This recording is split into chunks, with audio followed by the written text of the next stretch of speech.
बिहार में एसआईआर के मुद्दे पर विपक्ष पूरी तरह से सरकार पर हमलावर दिख रहा है। इस बीच सूत्रों के हवाले से बड़ी खबर सामने आ रही है कि इंडिया गठबंधन की सभी पार्टियां एसआईआर के खिलाफ संसद के अंदर और बाहर अपना विरोध प्रदर्शन जारी रखेंगी और अगले हफ्ते चुनाव आयोग कार्यालय तक विरोध मार्च निकालने पर भी विचार कर रही हैं। गुरुवार सुबह हुई विपक्ष की बैठक में इस मुद्दे पर चर्चा हुई।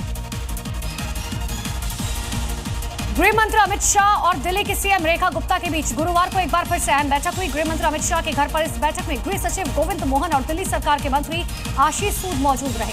बैठक में दिल्ली से जुड़े हुए कई अहम मुद्दों पर चर्चा की गई। खराब मौसम और भारी बारिश के बावजूद जम्मू में मां वैष्णो देवी धाम में श्रद्धालुओं की यात्रा जारी है। हालांकि इस दौरान श्रद्धालुओं को भारी मुश्किलों का सामना भी करना पड़ रहा है। इस बीच सुरक्षा के लिए यात्रा मार्ग में बदलाव भी किए गए हैं। हालांकि बैटरी कार सेवा फिलहाल शुरू कर दी गई है, लेकिन हेलीकॉप्टर सेवा अभी भी ठप है। श्राइन बोर्ड ने यात्रियों से मौसम की जानकारी लेने और दिशा निर्देशों का पालन करने की अपील की है। ऑयल मार्केटिंग कंपनियों ने कमर्शियल एलपीजी सिलेंडर की कीमतों में राहत दी है। 19 किलो वाले कमर्शियल एलपीजी सिलेंडर की कीमत आज से 33.5 रुपए घटा दी गई। ये राहत होटल, रेस्टोरेंट और छोटे दुकानदारों के लिए फायदेमंद साबित होगी। हालांकि घरों में इस्तेमाल होने वाले घरेलू गैस सिलेंडर की कीमतों में कोई बदलाव नहीं।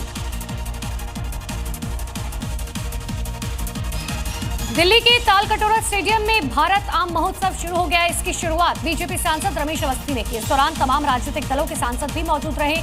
सांसद रमेश अवस्थी ने बताया कि इस महोत्सव में 300 किस्म की वैरायटीज हैं और सबसे खास आम मोदी मैंगो है। उन्होंने ये भी कहा कि भारत अपने आमों की विविधता, स्वाद और गुणवत्ता के लिए पूरी दुनिया में विख्यात है। हमारे देश की उर्वर भूमि, विविधतापूर्ण जलवायु और किसानों के परिश्रम ने आम को हमारी संस्कृति, स्वाद और कृषि परंपरा का प्रतीक बना दिया।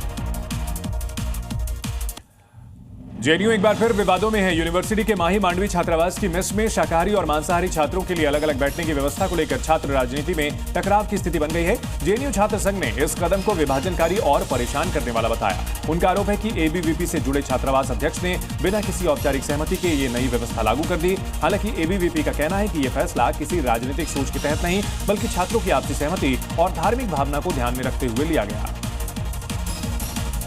दिल्ली के यमुना पार में अतिक्रमण के खिलाफ कार्रवाई की गई। नंद नगरी में बुलडोजर चलाकर घरों के बाहर बनी हुई सीढ़ियों और नालों पर अवैध निर्माण को तोड़ दिया गया।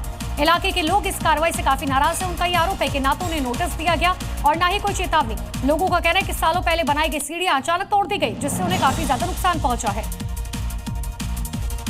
दिल्ली के वसंत कुंज इलाके के रजोकरी गांव में एक बड़ा हादसा हो गया। यहां बारिश में नहाने के दौरान एक बच्चा बरसाती नाले में गिर गया, जिसके बाद इसकी जानकारी पुलिस को दी गई। मौके पर पहुंची पुलिस और फायर ब्रिगेड की टीम ने रेस्क्यू ऑपरेशन शुरू किया। हादसा दोपहर 1 बजे का बताया जा रहा है। बच्चे की तलाश के लिए रेस्क्यू ऑपरेशन चलाया जा रहा है।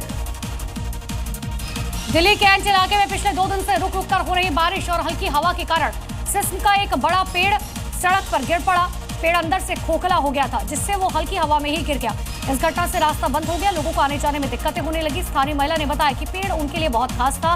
गर्मी में वो पेड़ ठंडी छांव देता था और बारिश में भी राहत मिलती थी। स्कूल के समय बच्चे और अभिभावक उसी पेड़ के नीचे खड़े होते थे। महिला ने दुख जताते हुए कहा कि ऐसा पेड़ फिर से नहीं मिलेगा। Zee News.